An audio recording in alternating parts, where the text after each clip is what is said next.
Cinemação, o seu podcast sobre cinema. Acesse nosso site cinemação.com. Cinemação.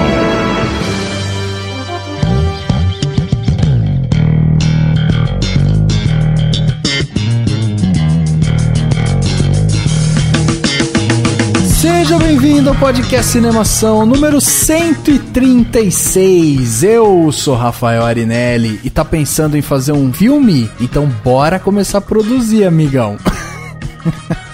Eu sou o Daniel Cury e, como diria Bernardo Bertolucci, o cinema é uma maravilhosa máquina do tempo. Aqui é o Henrique Risato, e quando eu era pequeno e assistia seriados e via Executive Producer no final do seriado, sempre pensava, esse cara é quem manda na parada. É o dono da grana.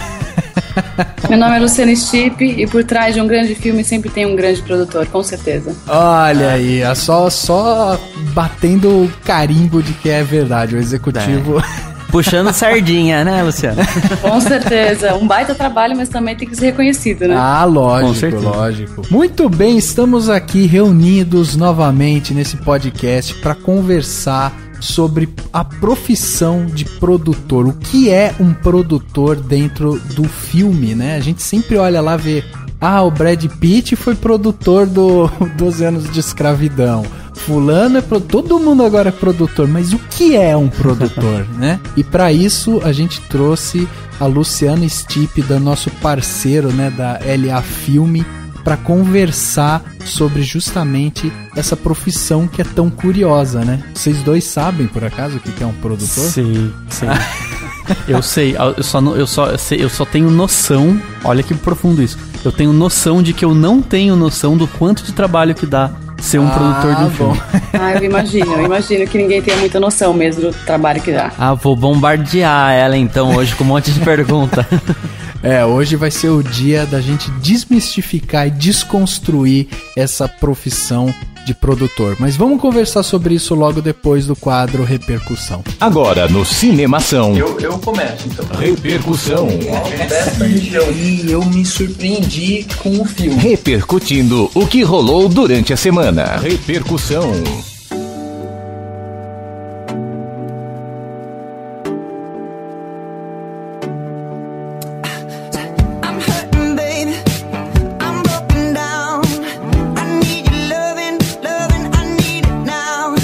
Vejam só quanto tempo a gente não grava o Repercussão nesse esquema, hein? Em trio. Há quanto tempo isso acontece, hein? Nem calculei.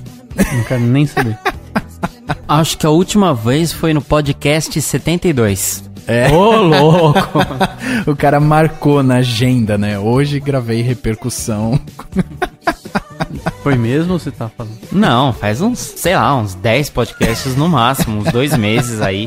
Eu fiquei sem gravar, depois eu voltei, gravei um Repercussão só com o Rafa e depois ficou o Dani e o Rafa. Mas assim, o formato é esse, né? Então, agora a gente tá em 3, então a gente vai precisar gravar e vamos ler comentários como sempre fazemos no Repercussão. E hoje, como o papo vai ser sobre produção, né? Gostaria de saber de vocês se vocês já produziram alguma coisa na vida de vocês. Qualquer coisa. Vocês já fizeram algum trabalho manual? Não é esse que você tá pensando. Não é isso que você tá pensando, Daniel. Não, mas o que tem a ver com produção? Ué, produzir alguma coisa. Tipo, o Rafael vai gravar produção, entendeu? O Rafael vai gravar o podcast achando que é tipo profissão torneiro mecânico. Tipo, vai ensinar a bordar no final do podcast. Já produziram? Vocês já produziram alguma coisa, não? Já produzi, eu já fiz pós-graduação. Esse cara me acha que só ele fez, só eu fiz pós-graduação. Né, que eu tive que fazer lá, eu já comentei em algum podcast que eu fiz a gente fez um filminho lá e tal, ficou bem bacana. Então eu já tive alguma coisa relacionada a isso. Mas realmente, acho que produzir mesmo e estar no cargo de produtor de um filme e tudo mais... outros 500, né? Muito trabalho, é muita coisa. Em 2008... Em 2008 ou 2009 eu fiz um curso de curta-metragem e no final do curta a gente foi produzir um curta-metragem. E Nossa! No final do curso, a gente foi produzir. Ok. E aí, quem foi o produtor? Eu. Ah, então você sabe tudo. Mas você sabe que em faculdade ou cursos menores, geralmente o produtor é aquele cara, tipo, ele não vai dirigir, nada. Ele não vai atuar, ele não vai... Bota em produção. Você vai ser produtor, entendeu? Pelo menos você não foi, sei lá, assistente de segurador de cabo, de um curta, né? Eu basicamente fui, tipo, contra regras, eu que tive que arranjar os objetos de cena, o local onde a gente gravou. Você sabe que nos é a parte autos... de produção mesmo, é muito do que a Luciana vai ensinar pra todo mundo hoje. Nos autos dos meus 19 anos, fazendo faculdade, eu fui participar de um concurso 48 horas, né, da TNT, pra fazer um curta, e aí a gente nem tinha pensado em função, então eram 3 pessoas. E aí na hora de escolher, a apresentadora do programa perguntou pra gente: quem vai ser o diretor? Daí a gente decidiu meio que na hora, assim, vai ser esse e tal. Aí sobrou eu e mais um cara. Daí a produtora falou, a apresentadora falou: e vocês dois vão exercer que função? A gente, cara, não sei, porque na nossa cabeça só existia diretor e roteirista só. Aí na hora o cara pegou e falou assim: você é produtor. Aí eu falei: caralho, o que eu vou ser agora? Fodeu. Aí eu dei uma enrolada. Ela falou: não, eu sou meio que ajudante de direção, não sei o que. Daí ela colou, cara. Ela comprou a ideia. Mas vocês chegaram a gravar o programa? Não gravamos. Foi tipo prévia, só, né? Foi só uma entrevista só. Entendi. Não chegamos a fazer parte de um reality show. Eu lembro do reality show.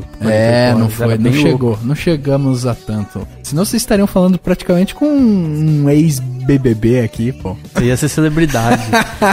ia ter fãs, você ia ter um fã-clube. Exatamente. Dando mais audiência pro podcast. Exatamente, seria bom, né? Exatamente, seria ótimo. Fã-clube e o que vem junto, haters.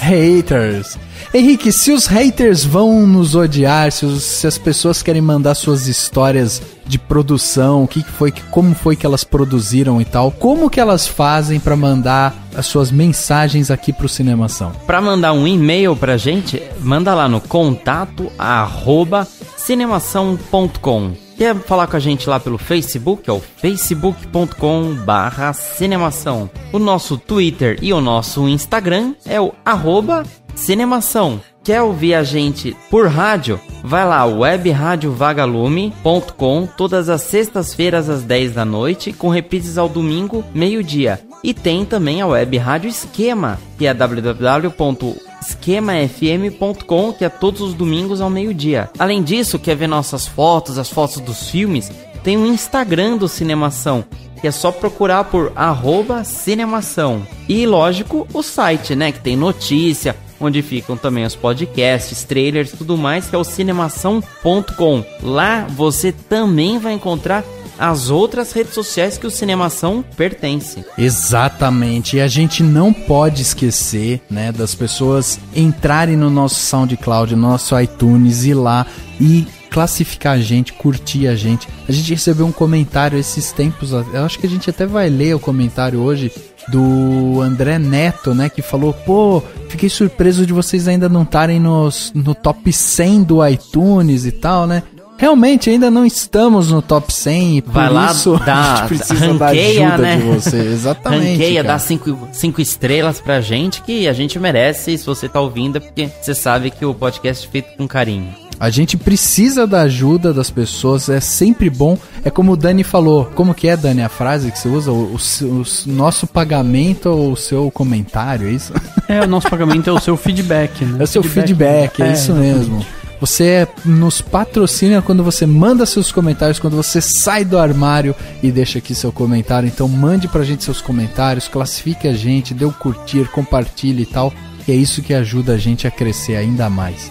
Temos aí um recadinho para dar antes da leitura de e-mail mesmo, né? Que é uma novidade quente essa, novidade próspera, novidade que vai ajudar o Cinemação a ser o maior canal do Brasil de cinema. Não é essa a nossa Esse é o objetivo. E ficar rico. E ficar rico, exatamente. Nós queremos patrões. Exatamente.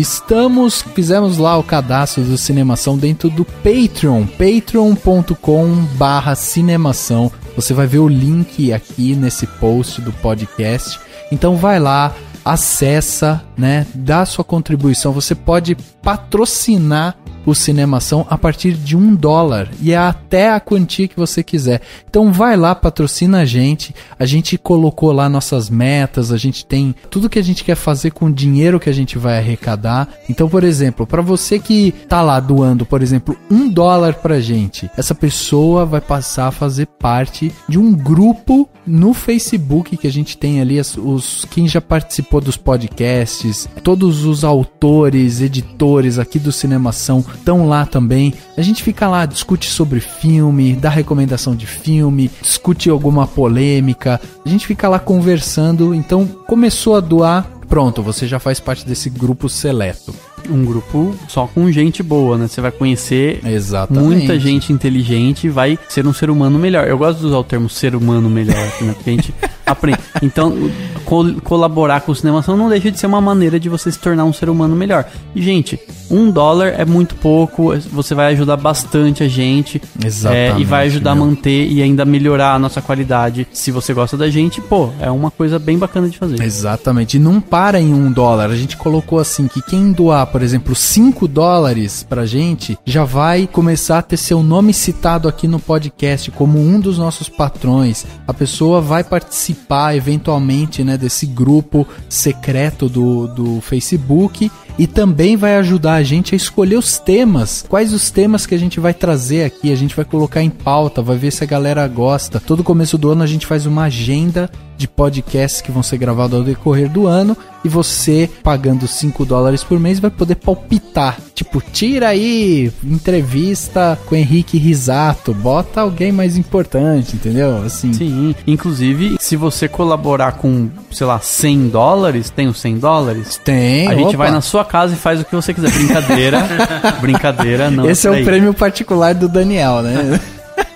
Ou seja, aproveita aí, paga uma graninha pra gente e você vai ver que o seu esforço será recompensado de uma forma que nenhuma outra mídia vai te ouvir tão bem quanto a gente. Exatamente. Então vai lá, acessa aí o link do patreon.com/cinemação ou clica aí, né, no link que vai estar aqui nesse post e ajude-nos a crescer, ajude-nos a ganhar o mundo da internet. Chegando aqui na parte de comentários, temos 2 comentários muito legais aí do último podcast Cinemação número 135 sobre Mad Max Estrada da Fúria. Um podcast que a gente curtiu muito falar porque foi um dos grandes filmes, né, que a gente teve ao decorrer do ano aí, né, tipo, a grande surpresa, um filme que encantou nossos olhos e tal. Então, pra gente começar essa leitura aqui, vou pedir pro Dani já entrar pro seu comentário. Dani, qual é o comentário que você trouxe pra gente do podcast Cinemação número 135? Eu tenho aqui um comentário que foi muito grande, então eu não vou ler o comentário todo, que é o comentário do André Neto. Não, e além disso, temos spoilers, né, nesse comentário. Exatamente, e a gente ele é longo, ele praticamente escreveu uma crítica do Mad Max. Fantástico. Sensacional, com análises muito boas, então quem quiser entra lá no podcast, no post do podcast e leia o comentário do André Neto. Eu vou ler só um pouquinho desse comentário pra gente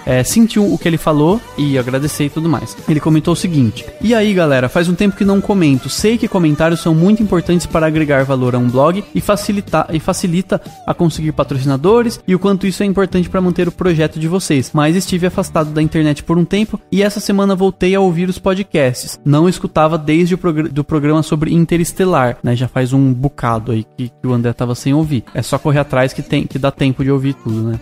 Tem material pro cara, até aqui o final do ano vai ter material pra isso. Não, assim, tá atrasado, mas aí você vai lá e ouve no fim de semana vários por dia, tá tudo bem. Coloca um foninho de ouvido na hora de dormir, aí você vai dormindo e sonhando com o podcast. Exatamente. Eu já dormi ouvindo podcast, eu não guardei nada, tá? Não é uma boa ideia. Eu já dormi ouvindo o podcast da concorrência porque tava chato. E aí o André continua: confesso que me surpreendi ao ouvir o Rafael falar que e esperava que o podcast ficava entre os 100 mais populares do país. Sempre tive o Cinemação como parte da trindade dos podcasts de cinema, junto com Rapadura e Cinecast. Quem é fã nosso tem, mas tem muita gente que conhece estes outros podcasts e não conhece o Cinemação, né? Exatamente, então, essa é a realidade da vida. Né? Sejamos honestos com a realidade da vida. Olha que profundo isso. Já diria Chacrinha, seja honesto com a realidade da vida. Não, o Chacrinha nunca disse isso, mas seria legal, enfim. E disse, eu acho que foi a Rita Cadillac, não foi? O Chacrinha falou alguma coisa sobre bacalhau, Dani. Sei lá, eu falei zoando porque é uma frase que o Chacrinha diria, talvez. Ok. A qualidade e cuidado que vocês têm, não apenas com edição, mas principalmente com conteúdo do programa, é sempre louvável. Muito obrigado. É isso aí, cara. Então, ó, você é um que pode, inclusive, ajudar, se não no Patreon, pode ajudar, tipo, compartilhando, né, pros seus amigos do Facebook e tal, recomendando. Sim, o podcast, o site e tal. Exatamente, isso vai nos ajudar também. Sim, com certeza. E aí ele fala assim, tenho muito a falar, pois Mad Max é o filme que mais mexeu comigo nos últimos tempos, então provavelmente vai ser um texto enorme e cheio de spoilers. Fiquem tranquilos, vocês não vão ouvir spoilers neste momento, mas eu vou ler um pouquinho do que o André escreveu. Quanto ao filme, acho que é um filme de ação que expõe muito o que o George Miller pensa sobre o mundo. Nesse filme, ele revisitou a franquia anabolizando o que foi feito nos outros Mad Max. É um filme que retorna à origem do cinema, em que tudo é exposto visualmente e não com diálogos. Perfeito, exatamente isso, né, que é o filme. É um filme que mostra uma visão da sociedade e da importância do feminino nela. O filme desconstrói a franquia, tirando do Max seu protagonismo para dar à mulher o destaque. Um filme que tem duas mulheres com nome que dialogam entre si sobre um assunto que não envolve homens, prova que é uma obra que se difere de mais de 80% dos filmes atuais. Aliás, duas não, muitas mulheres com nome que falam de assuntos que não são, tipo, outros homens. São assuntos mais importantes. Exatamente, E aí ele fala um monte de coisa e termina da seguinte forma. Por fim, realmente é um filme que fica melhor quanto mais você pensa sobre ele. E que merece ser revisto. Um filme que me deu um novo ídolo de ação chamado Imperatriz Furiosa e que, ao meu ver, desde Matrix não aparece algo tão significativo no cinema de ação. Também concordo, é um dos milestones, né? Assim, eu vi uma definição de grandes filmes de ação que foram marcos nos filmes de ação. O Mad Max é o último marco nos filmes de ação.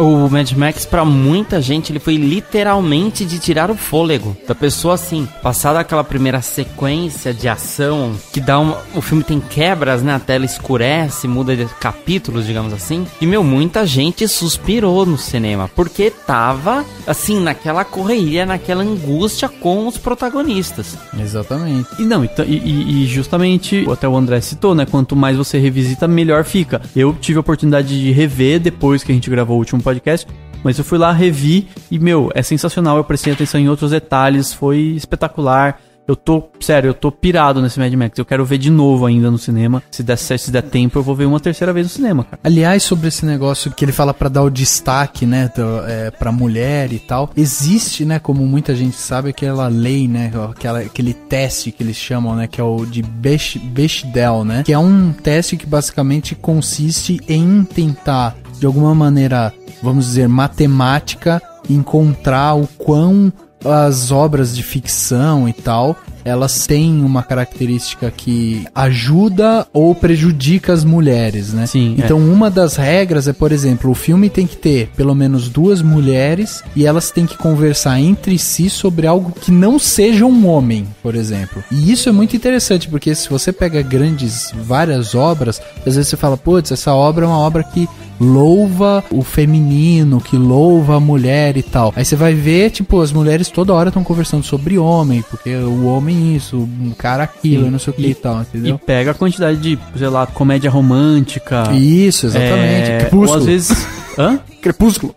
Não, mas independente de quantidade de filmes em que as mulheres giram em torno dos homens e os homens protagonizam, é gigantesca, entendeu?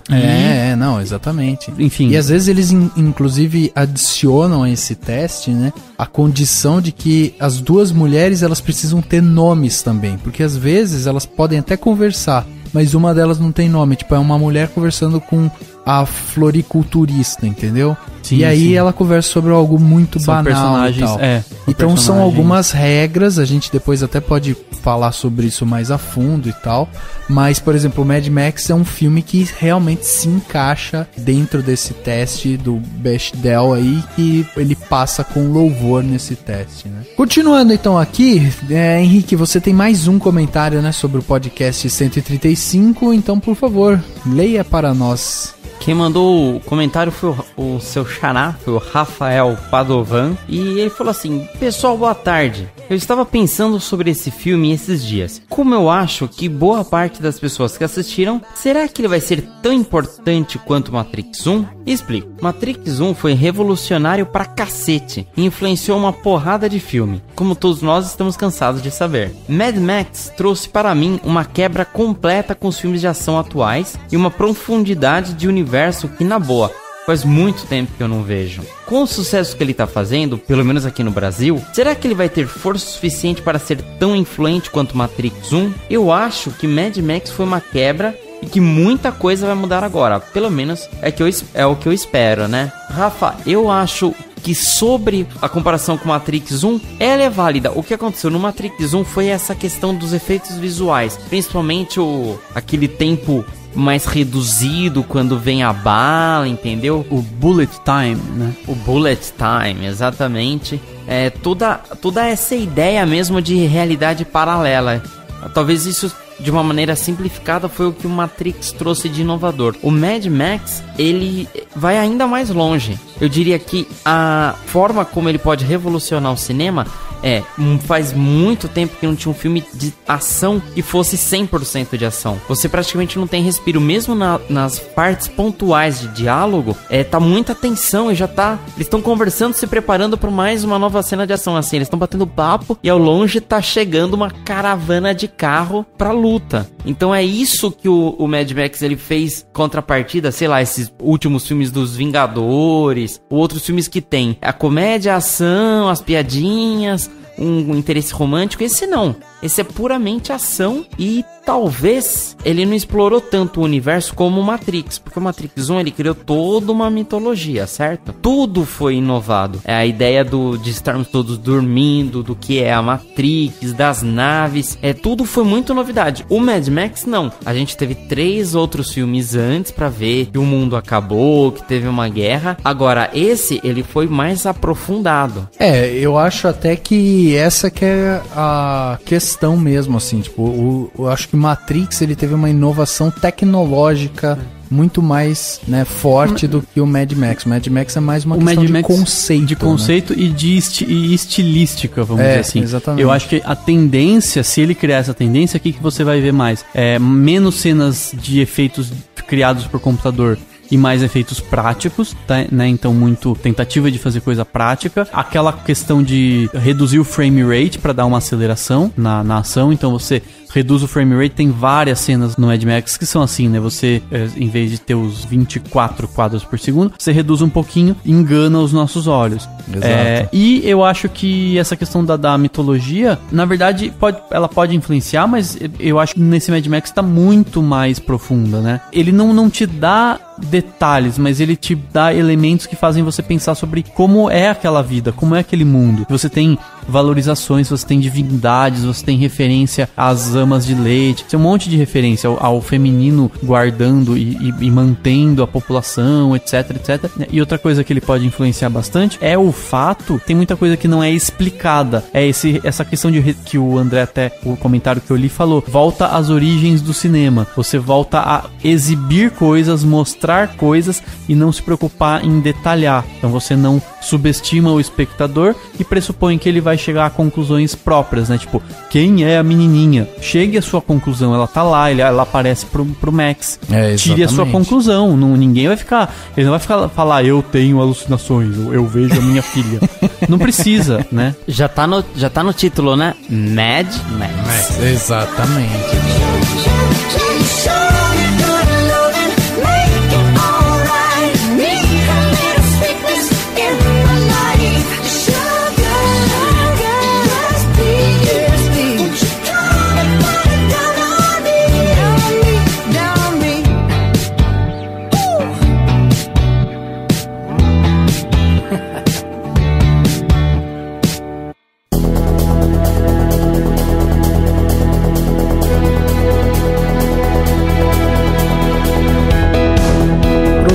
produtor, esse é o papo de hoje e a gente queria primeiro começar trazendo o perfil. Quem é a Luciana Stipe? O que a Luciana Stipe faz no cinema ou fez no cinema? A gente sabe que você já tem mais de 20 anos de experiência nessa área artística, né? Você já trabalhou com teatro, com longa, com curta, né? Isso, já. Já passeou um pouco por tudo, né? Uhum.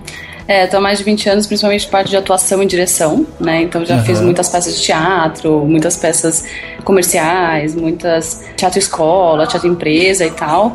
E aí, depois de um certo tempo, eu caí no cinema e me apaixonei e tô aqui até hoje. O cinema é a área que você mais se apaixonou, assim, dentro de tudo que você já fez? Principalmente atuação e direção em cinema e produção em cinema, né? Entendi. Então, porque teatro é muito bom também, porém, ele tem um tempo, né, pra acabar. E cinema, a gente fala que cinema é pra vida inteira, né? É eterno, um trabalho eterno. Verdade. Mas esse trabalho eterno diz respeito ao que? A justamente o trabalho em si, tipo, a dedicação que você tem que ter ali, ou é uma coisa que perdura por ser uma obra que vai ficar na prateleira das pessoas? No sentido de que todo mundo vai poder ver com qualquer idade, em qualquer momento da vida, várias vezes, né? Porque teatro você vai uma vez e aí às vezes a peça acaba, a temporada acaba. E cinema não. Tá lá gravadinho, Entendi. Então você pode ver quantas vezes você quiser. E o cinema, ele acho que acaba tendo até uma singularidade, porque é muito mais difícil você ter outras versões da mesma história. No teatro não, você pega uma outra equipe, um grupo de teatro amador, ou diferentemente de um grupo de teatro maior. Sim. Cinema, vira e mexe, eles fazem de novo um novo filme, né, com a mesma história e tal, mas é muito... Em teatro a gente faz muitas vezes, Nelson Rodrigues muitas vezes, Plínio Marcos muitas vezes, Tennessee Williams muitas vezes, né, então tem muita também comparação, né, de trabalhos e tal. E cinema você produz um filme, você escreve esse roteiro e tal, e aí é muito difícil depois ter um filme parecido com o seu. Entendi. E me diz uma coisa, Luciana, você caiu de paraquedas na área ou você foi se formando nessa área? Porque a gente vê muita gente, a gente conversa aqui também, né, com muita gente, que às vezes fala, porra, eu era advogado, eu era médico, eu era alguma coisa e resolvi que eu gostava de cinema, fui estudar e tal, e aí migrei para essa área. Como que foi sua trajetória dentro dessa área artística? Eu, na verdade, sou formada em pedagogia, né, e artes cênicas, então eu comecei na área de atuação mesmo. Mas sempre na minha área de atuação eu sempre tive que produzir as minhas peças, correr atrás, né, porque eu falo que produção é muito empreender, né, para você conseguir fazer o seu filme ou sua peça. E aí chegou uma hora que eu falei, eu adoro muito teatro, mas agora eu quero fazer cinema. E aí eu comecei a procurar algumas escolas para poder conhecer um pouco mais sobre isso. E aí eu entrei no ramo e não saí mais. Entendi. E aí, mas começando, então você praticamente começou atuando e produzindo. A parte de direção veio um pouco depois. Então. Isso, eu atuava e dirigia as peças, né? Mas em cinema, então, vamos lá. Então, na verdade, eu comecei atuando. Aí eu comecei a produzir as minhas peças, e depois eu comecei a dirigir as peças que eu produzia e atuava, né? Entendi. E aí depois eu entrei pro cinema, que basicamente é o mesmo processo, né? De produzir os seus filmes, dirigir os filmes, atuar nos filmes e assim por diante. Cada longa-metragem, na verdade, eu consegui fazer uma função, então eu consegui ter experiência em várias áreas do cinema. Legal. Sim. Você acha que existe algum tipo de... Não sei, imagino que... E aí você tá na LA Filme, né? Numa escola, tem muita gente provavelmente aprendendo muita coisa. Porque eu imagino que um filme, quanto menor ele é, mais as pessoas acumulam funções.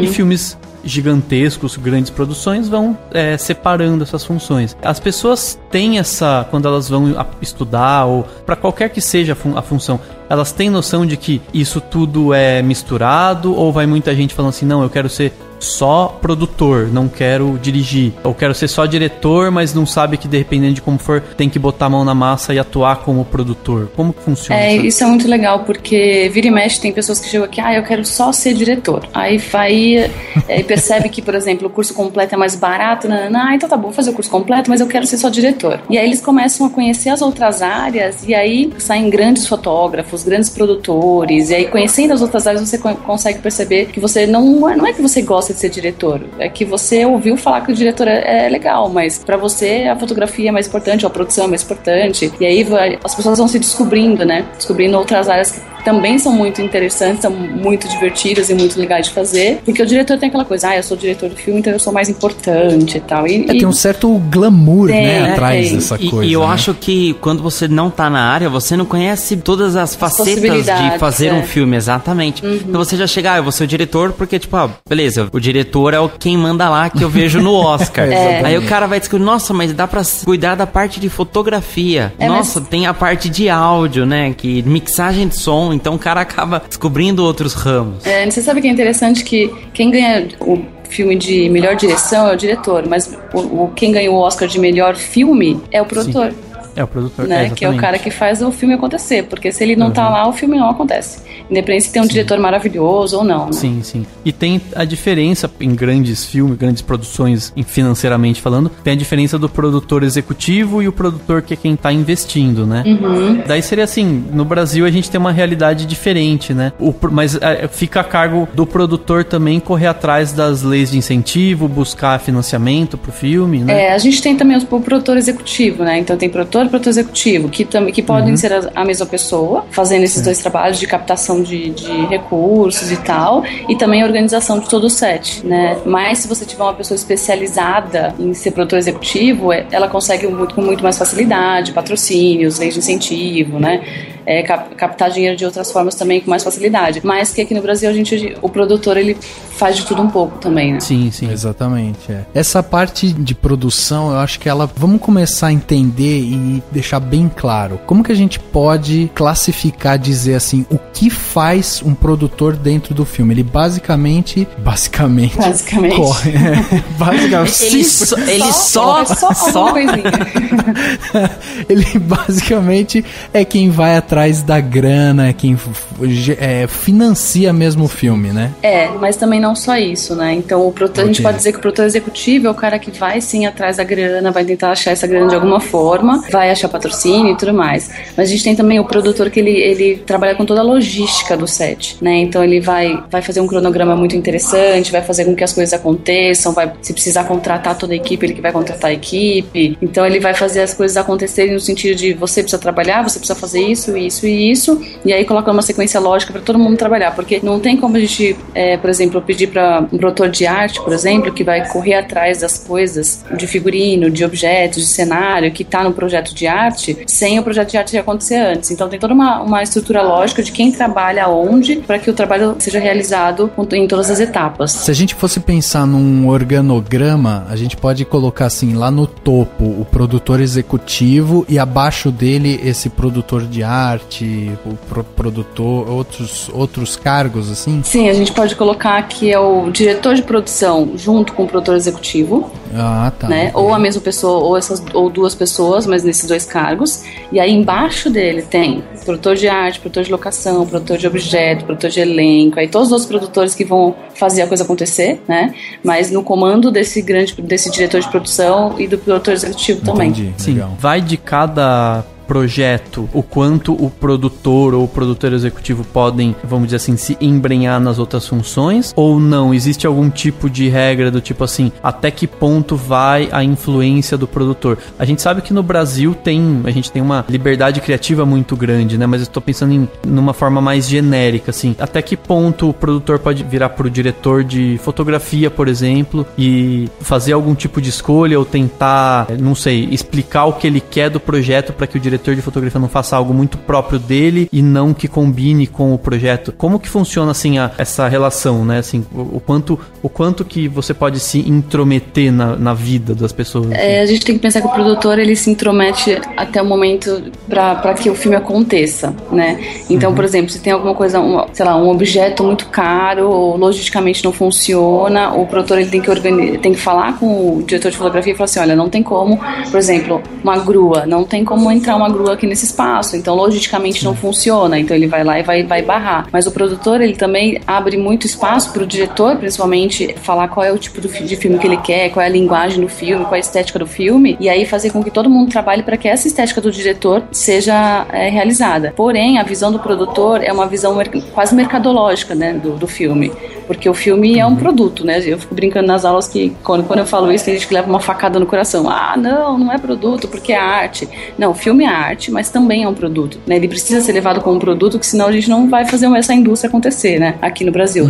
Então, o produtor, ele acaba dando o norte, e daí cada diretor de departamento entra com a sua criatividade, com o seu olhar sobre a questão, é isso? Sim, cada um trabalha na sua área, né, e sempre focando o filme, mas o produtor, ele pode, no final das contas, por exemplo, ele pode ver a versão final do filme e falar, essa versão não funciona, porque mercadologicamente, essa cena aqui, por exemplo, de sexo explícito tá muito forte pro público que a gente quer, então aí vai cortar essa cena, e aí por isso que vira e mexe tem aquelas versões do diretor, né? Então a nova versão, agora é a versão do diretor e tal. Porque a última versão do filme, isso fora do Brasil principalmente, a última versão, quem bate o martelo é o produtor. Sim. E aí depois, se o filme for muito bem e tal, eles lançam depois a versão do diretor, né? Aqui no Brasil é um pouco diferente, né? Vira e mexe, dependendo das... Aqui no Elia Filme a gente trabalha exatamente assim, mas em vários filmes fora daqui do Elia Filme, mas no Brasil, quem manda muito é o diretor, né? Mas o diretor, às vezes, ele não tem muita visão logística do negócio e mercadológica do filme, né? Pra poder falar, isso vai dar certo, isso não vai dar certo e tal. É por isso até que você falou que, geralmente, esse produtor, ele precisa ter esse feeling de empreendedor, né? Isso, porque é muito importante ele conseguir equilibrar dos dois lados, assim, tanto a parte artística quanto a parte comercial mesmo, né? Em caso, assim, de patrocínio, essas coisas, o produtor, ele acaba exigindo ou negociando com a direção também, que você tem ali um product placement, alguma coisa assim, durante o filme ou não? Em que sentido você diz isso? Vamos supor, eu tô produzindo um filme e aí eu fecho com a Coca-Cola. E aí eu preciso de uma cena que tenha Coca-Cola. Exatamente, essa negociação passa ali por meio do diretor. Eu preciso negociar com o diretor que essa cena aconteça. Com certeza, e na verdade o produtor vai falar pro diretor que isso é importante pro filme para ter dinheiro para poder terminar o filme, né? Então isso não atrapalha artisticamente o diretor de ter uma ceninha e colocar Coca-Cola, por exemplo, né? Só se, por exemplo, a Coca-Cola quer que a cena seja exatamente desse jeito, com esse ator, se ela começa a dirigir muito, que isso acontece muito em publicidade, né? Em cinema não acontece tanto.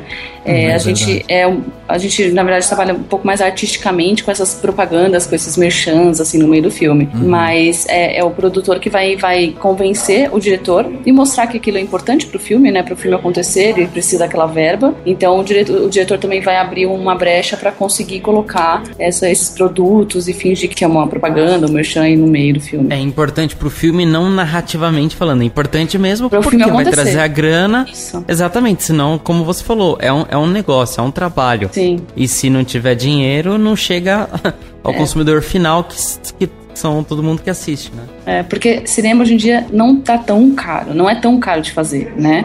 Mas é um dinheiro, né? Não dá pra fazer um longa-metragem com R$1.000, por exemplo, né? É muito difícil.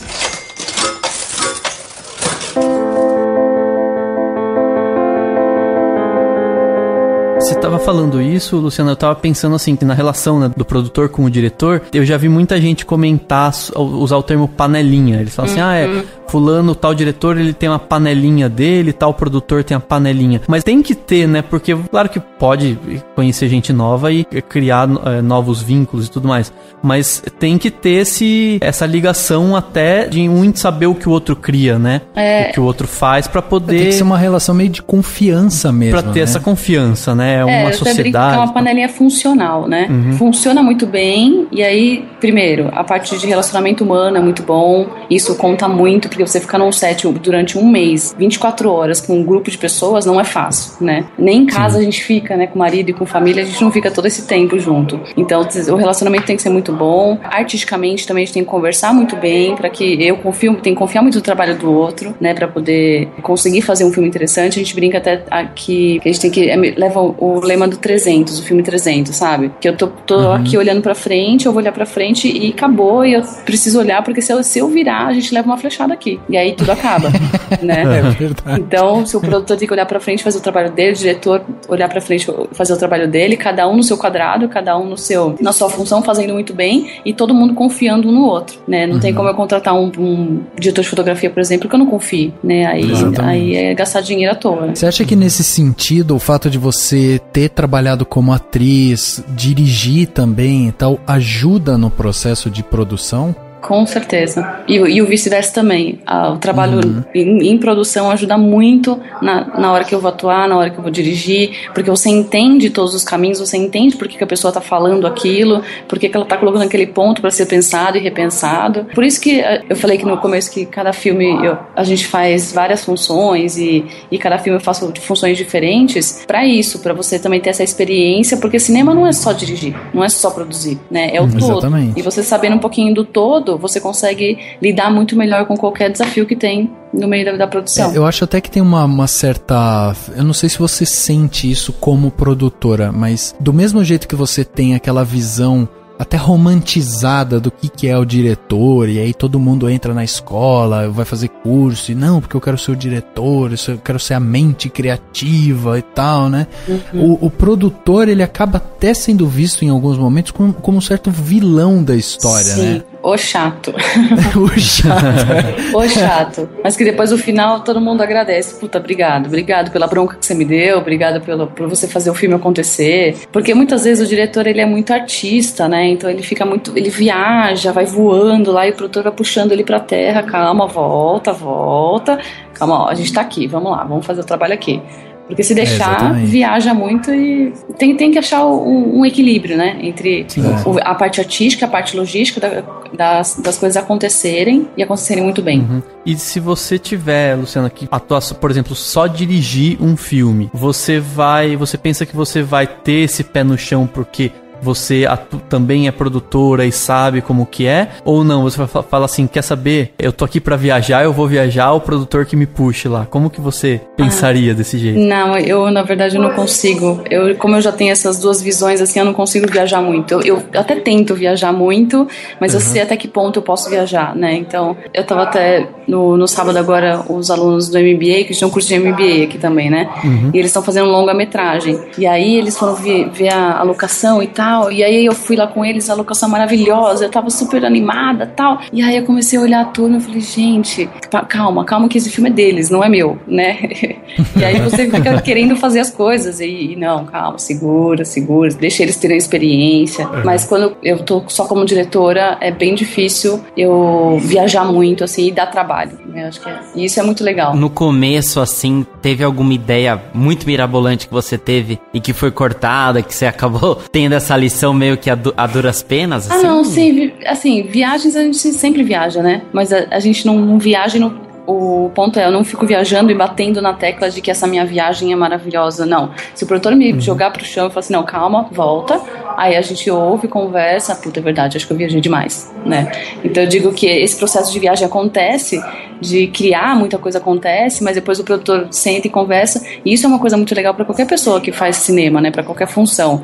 Ouvir o outro e raciocinar mesmo, puta, ele tá falando isso, então eu acho que é verdade, ele tem razão. Então acho que não vai funcionar, acho melhor eu pensar outra coisa. No dia a dia, assim, um filme vai ser feito. Vocês têm reuniões diárias? Como é que funciona o contato do produtor, da produtora, com toda a equipe técnica? Todo dia dá tempo de conversar ou não? Tem um cronograma? A gente tem um cronograma. O ideal é que a gente conseguisse se falar todos os dias, né? Mas a gente não faz só isso da vida, né? Infelizmente. A gente não consegue ficar num projeto aqui, por exemplo, na Ela Filme, a gente não consegue ficar num projeto todos os dias. Mas a gente faz pelo menos umas 4 reuniões por semana, por áreas, né? Então, área da direção, depois a fotografia, depois os produtores e tal, a arte. Então, a gente vai fazendo reuniões picadinhas para depois ir reunindo todo mundo quando estiver chegando próximo, assim, da gravação, para ver os últimos detalhes, ensaio tem que estar com todo mundo junto. Então, o ideal seria que a gente conseguisse conversar todos os dias, mas nem sempre a gente consegue. Pensando, inclusive, nessa parte da reunião, né? Eu queria até voltar um pouco só pra gente construir esse pensamento do produtor em si, né? Por exemplo, eu hoje tive uma ideia de um filme. Eu fui lá, escrevi, tive uma puta ideia legal, não sei o quê. Meu próximo passo é o quê? É correr pra uma produtora realmente pra ver se essa ideia é viável, né?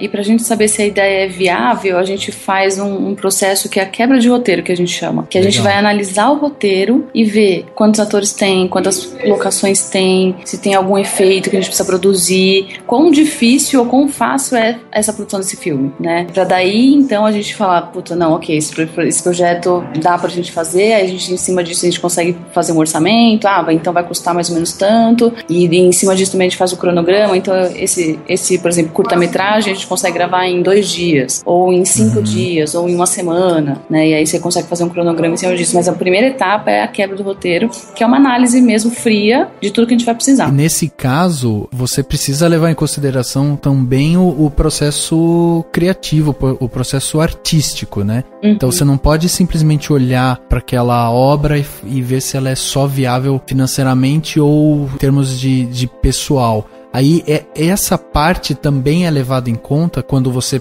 vai produzir alguma coisa, tipo, eu tô com uma obra aqui que ela é sensacional, mas às vezes ela não é viável, então vamos tentar enxugar um pouco pra tentar fazer ela acontecer. Acontece um pouco isso, né? Com certeza. Primeiro a gente tem que gostar muito da obra, né? A gente tem que achar um porquê. Por que a gente quer fazer esse filme?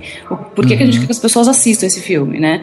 Por mais que seja só pra se distrair, beleza, então tem um objetivo, é pra distrair todo mundo, pra todo mundo ficar feliz, sair dando risada, ok. Ou não, ou é pra emocionar, né? Então você tem um porquê de fazer o filme.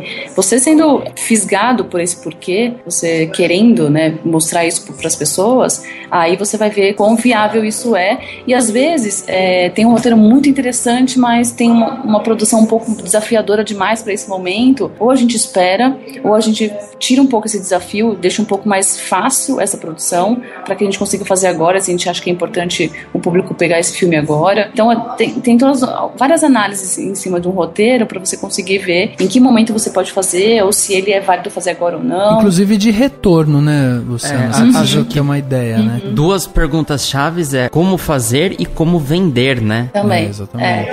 Se no momento que a gente tá hoje, as pessoas estão a fim de ter um filme desse, se a gente tá numa época que as pessoas só estão pegando filme de terror, ou não, terror sempre tem nicho pra isso, sempre tem público pra isso, então vira e mexe a gente faz um filme de terror também, filme de romance, não, as pessoas não querem mais ver isso. Então daí tem todo um estudo de mercado também pra ver se vale a pena você fazer. Porque às vezes é um filme que te pega muito e você ama o filme, porém não tem público, as pessoas não querem ver, né? Essa análise é muito importante antes, e aí entra também muito esse feeling e pesquisa, né, do que é o produtor, esse lado empreendedor. Eu acho que uma das coisas que envolve muito essa profissão é justamente a parte de pesquisa, né? Você tem que pesquisar muito, não tem? Sim. Pesquisar tudo. Desde o mercado, né, até a pessoa que você quer contratar. Porque daí vai os objetivos, o casting, figurino, produção, locação, tudo tem que estar muito bem, uma engrenagem muito funcional, assim, pra que o negócio ande. E aí cai em cima das costas do produtor, porque é ele que vai ter que ir lá e, né, e ligar, fazer o negócio acontecer. Exatamente. Ele, na verdade, ele é o óleo da engrenagem, né? Que ele vai passando por todas as etapas, as funções, ajudando e vendo e verificando e acompanhando para ver se está acontecendo ou não. Então ele está o tempo todo. Ele é o cara que desde o início, tem um roteiro, beleza, até o lançamento ele está no filme. Aí, por exemplo, o pessoal de arte, eles trabalham na pré-produção, na produção, mas pós-produção eles não trabalham, porque não tem função, né? Mas o produtor é o cara que está do início até o lançamento, até vender para TV, até vender para uma companhia aérea, até ele fazer uma vida, né?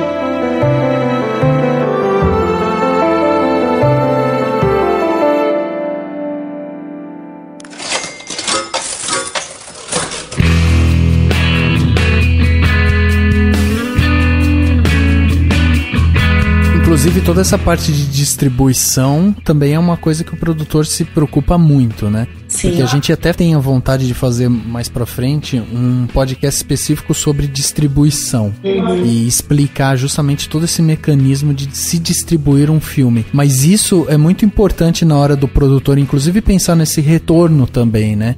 Como que esse filme vai ser distribuído, né? O cinema brasileiro, ele não tem muito espaço, né, em cinema aqui.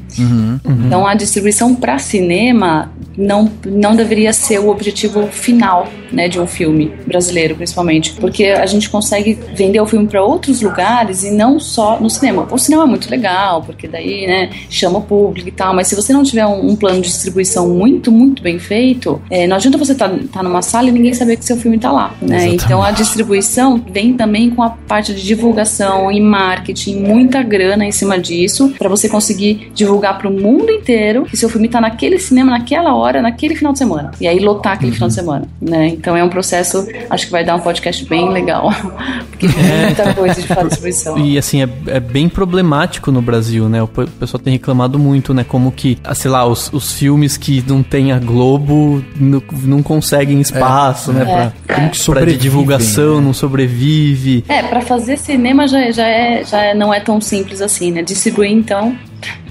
então, mais difícil. Não tem nenhum tipo de incentivo, porque assim, uma vez eu vi críticas à Ancine que eles incentivam muito a produção, mas não tem nenhum tipo de incentivo para que o filme chegue. Distribuição, né? A gente tá incentivando as pessoas a fazerem filmes, mas não adianta nada. Agora saíram vários editais agora da SPCine aqui em São Paulo, né, para distribuição e tal, mas ainda a gente tá engatinhando, né? Se a gente fala que a indústria brasileira de cinema tá andando, né? Que a gente está bem atrás ainda de uma indústria verdadeira, a gente está andando, a indústria da distribuição a gente ainda está engatinhando, ou quase rastejando ainda, sabe? Porque a gente não tem um processo, eu quero subir meu filme, beleza, me paga tanto, eu faço isso pra você. Não é tão simples assim, né? Você já trabalhou com curta e já trabalhou com longa, né? Nesse caso, quando você tá produzindo um curta e um longa, pensando como a cabeça executiva ali que vai produzir um produto mesmo, né? E precisa depois distribuir esse produto e tal, você vê diferença de tratamento pra curta e pra longa quando você pensa nessa parte de produzir e distribuir o produto? Com certeza. Na verdade, curta-metragem, a gente não paga não compra um ticket no cinema pra assistir um curta-metragem, né? Então, exatamente. A vida de um curta-metragem, ele é festival, mostras, na verdade, pra você literalmente mostrar o seu trabalho, o que você consegue fazer num curta-metragem, as pessoas começarem a saber sobre você, conhecer, sei lá, ouvir seu nome, eu vi no festival tal, o nome do Joãozinho, nossa, ele tava também no outro festival, e aí começam a falar do seu filme pra abrir uma porta para você poder fazer um longa-metragem, né? Porque daí você consegue arranjar mais parceiros e tal. Se você faz curtas-metragens interessantes, você consegue abrir portas para você poder fazer depois um longa-metragem. E o longa-metragem aí sim tem um caminho um pouco maior, né? Uma vida um pouco mais longa de distribuição. Que daí você pode ir para cinema, você pode ir para TV fechada, aberta, o Now da vida, que é o Video Demand, esses canais que você consegue vender o filme, aí sim você faz um lucro, você tem um pouquinho de lucro assim para fazer no cinema, né? Mas com certeza a gente pensa diferente, porque são produtos diferentes para mídias diferentes, né? Agora, em termos de trabalho executado, quando você é produtor de teatro, de curta, de longa, é tudo mais ou menos a mesma coisa. O que muda mesmo é esse processo um pouco mais burocrático é mais ou menos isso, né? Não tem muita diferença em termos de trabalho, né? Porque a organização e a logística tem que acontecer em qualquer um, né?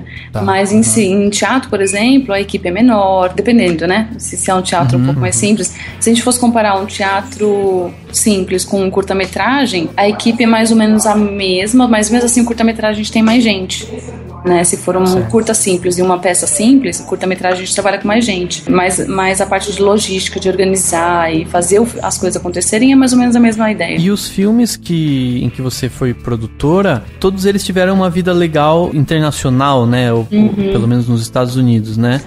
Como que funciona esse relacionamento? Como que vocês estão com essas portas abertas por lá? Como que você vê a diferença na hora de exibir num festival no Brasil, fora, ou de conseguir vender vender para uma TV, etc., aqui e fora? O primeiro passo que a gente fez com os nossos filmes é mandar para festival, né? A primeira coisa é você mandar para festival, porque para você ser conhecido lá fora também, festival é muito, muito, muito legal. Eles conseguem ver os filmes, porque se você... Não tem como você chegar lá para uma TV de fora, estrangeira, eu quero que vocês comprem meu filme. É muito mais complicado, né? Então você vai, põe os filmes nos festivais, as pessoas assistem, e aí, é engraçado você falar que é do Brasil, eles, sério? Nossa, como assim? O Brasil faz filme, né? A gente não tem. É isso que eu ia perguntar, como que é a receptividade dos brasileiros lá nesses grandes festivais? Primeiro que quem acha que a gente... Muita gente lá fora ainda acha que a gente vive no mato, né? Na floresta e tal. E filme no Brasil, imagina, vai aparecer a floresta e o riacho, né? E aí quando eu percebo... A floresta e o Cristo Redentor. E samba, né? Mulherada dançando samba.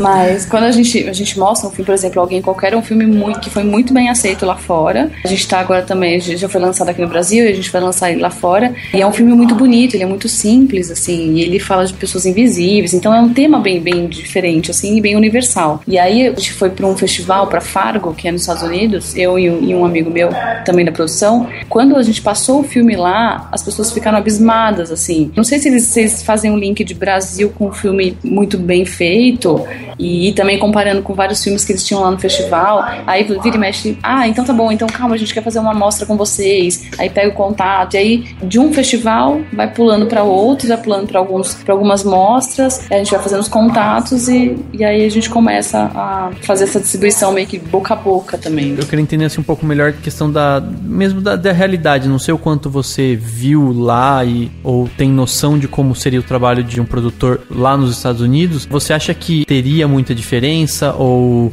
não, essencialmente é a mesma coisa? O que você sente dessa... Do trabalho do produtor? Do trabalho do produtor e da realidade mesmo. Porque, por exemplo, pelo que eu saiba, nos Estados Unidos você não tem política de incentivo que te oferece o dinheiro, né? Você tem uma política de incentivo que te retorna o que você investiu do seu próprio bolso, né? Lá isso é muito diferente ou você acha que não? Lá eles veem o filme como um produto mesmo, e lá tem uma indústria mesmo. Então lá as pessoas pagam pra colocar o logo no filme, né? Pagam pra fazer um merchan, né? E por quê? Porque também eles sabem que o filme vai ser vendido, vai ser lançado em algum lugar, vai ter uma vida média ou longa, né? Aqui a gente já não tem essa certeza. Faz um filme... então você vai distribuir ainda, não sei. Mas como você não sabe? Não, ainda não sei, porque, né, tem todo um processo e tal. Então a gente não tem nem como dar certeza pro seu patrocinador, por exemplo, que seu filme vai aparecer. E onde ele vai aparecer e quanto tempo ele vai ficar em cartaz. Quando você tá produzindo, você não consegue ter essa certeza. Só se você já tiver um contrato com uma distribuidora, já tiver uma prévia, né, de, então tá, o filme vai sair, só que a distribuidora também, no final das contas, ela vai ter que ver o filme pra ver se vale a pena distribuir. Se ela achar que não vale a pena, ela não, independente do que se ela falou... No final das contas, quem vai lá pra botar grana, pra querer que a marca apareça e tal, o cara tá fazendo isso mais por amor à arte mesmo, né? Querendo ajudar. Aqui no Brasil, com certeza. Com certeza. É um amigo, é uma empresa de um familiar, alguma coisa assim, né? Ou até mesmo pessoas que gostam de cultura e querem incentivar. Mas não é pra ter retorno de marca, as pessoas vão comprar mais a minha roupa porque eu patrocinei você. Isso não tem muito esse pensamento. Mas se você, por exemplo, e imagino que também questão de financeira, assim, o filme, você costuma ter mais dinheiro, né? Nos Estados Unidos, por exemplo. Se você tivesse que produzir um filme, ir pra lá e produzir e ser produtora de um filme, você acha que você ia se sentir num ambiente muito diferente? Ou você fala assim, não, eu toparia na hora, mesmo que fosse assim, um filme, sei lá, muito mais caro e diferente da realidade que eu vivo no Brasil? Você encararia assim da mesma maneira? Ou você acha que você iria, sei lá, com mais receio de ele não dar certo, etc? Primeiro, toparia na hora. Primeiro toparia. Mas eu acho que com baita frio na barriga, né? Porque a gente trabalha com a mesma metodologia, né? Porém, é muito mais dinheiro, é muito mais gente, uma produção muito maior, uma organização muito maior. Com certeza pegaria um produtor ali do meu lado e vamos lá, meu braço direito, vamos caminhar junto, né? Porque fazer tudo muito sozinha num lugar assim diferente ou com muito mais dinheiro, com muito mais organização, é bem desafiador, né? Mas eu acho que a metodologia que a gente utiliza aqui é a mesma. Ela funciona em qualquer lugar, assim. Literalmente onde tem uma indústria, né? Sim. Aliás, já que você falou da questão da metodologia, que vocês trabalham aí na LA Filme, tem como você... É claro que você não vai pra você explicar detalhadamente, mas tem como você passar assim, o que diferencia a metodologia com a qual você trabalha daqui, de repente, um outro produtor de outra produtora brasileira vai fazer? A metodologia que a gente trabalha é uma metodologia que faz as coisas acontecer. A gente fala que a gente tem, tanto nos cursos quanto nos nossos filmes, a gente trabalha com uma teoria funcional, que a gente, pra todo mundo ficar no mesmo patamar, né? Mas é pra colocar a mão na massa mesmo, literalmente. Não adianta a gente pegar um curta-metragem e ficar 3 anos pra fazer um curta-metragem, né? Não adianta eu pegar um roteiro de um curta ou de um longa e ficar 5 anos pra ficar colocando um acento aqui, uma vírgula ali, e pra nunca tá bom, e nunca tá bom, e nunca tá bom. A gente tem que fazer, sim, o nosso melhor, porém a gente tem que saber que é um produto e ele tem um tempo pra ser feito, né? Ou, por exemplo, um cronograma também, vamos gravar quando der, vamos, porque eu vou criar a cena na hora e tal. E isso não funciona, isso só atrapalha demais, né? Então, se você tem um cronograma muito bem feito, se você já sabe o que você vai fazer, já tem um roteiro fechadinho, é muito mais fácil de você conseguir realizar, né? E às vezes eu sinto que aqui no Brasil as pessoas pensam muito, filosofam muito, mas não colocam a mão na massa, não fazem o filme em si, né? Eu tenho amigos que estão há 10 anos pra fazer um longa-metragem, sabe? Mas por que você não fez ainda? Calma, ainda não consegui meu dinheiro, ainda não consegui a pessoa certa pra atuar, o meu personagem principal. E às vezes você não vai achar, né? Então você tem que trabalhar com o que você tem e fazer o melhor que você consegue com o que você tem. Não é uma área que dá pra improvisar, né? Improviso não, porque a lei de Murphy tá do nosso lado sempre, né? Então você tem que ter o jogo de cintura, sempre você tem que ter o jogo de cintura. Então deixa o improviso pra essas horas que você pensou de tudo que poderia acontecer, você pensa, tem 1000 cartas na manga, mas a última carta foi e você ainda tem um imprevisto, né? Então deixa o jogo de cintura nesse momento. Mas quanto mais detalhada é a nossa pré-produção, nossa organização, melhor e mais fácil é a nossa produção. Mais eficaz ela fica, né? E aí ela se torna um filme, do que só se tornar várias cenas picadas e nunca termina de gravar, ou várias cenas de um roteiro escritas, mas nunca termina o roteiro inteiro. Fazer acontecer. Mas você acha que você vê isso mudando no Brasil? Assim, eu pelo menos todas as pessoas com quem a gente já conversou, já gravou podcast, fala da questão do fato de que o Brasil tá se desenvolvendo muito bem, principalmente depois da lei da TV paga, né? Que eles têm que passar produções brasileiras, então você tem cada vez mais gente produzindo audiovisual e daí cada vez mais pessoas capacitadas. Você vê isso mudando e as pessoas cada vez pensando com esse pensamento mais de indústria e menos de obra de arte muito filosófica, assim? Com certeza, com certeza. Eu acho que os jovens, né, que estão começando a fazer cinema agora, estão pensando nisso, estão pensando em fazer e errar fazendo e aprender fazendo e fazer, né? Eu acho que essa filosofia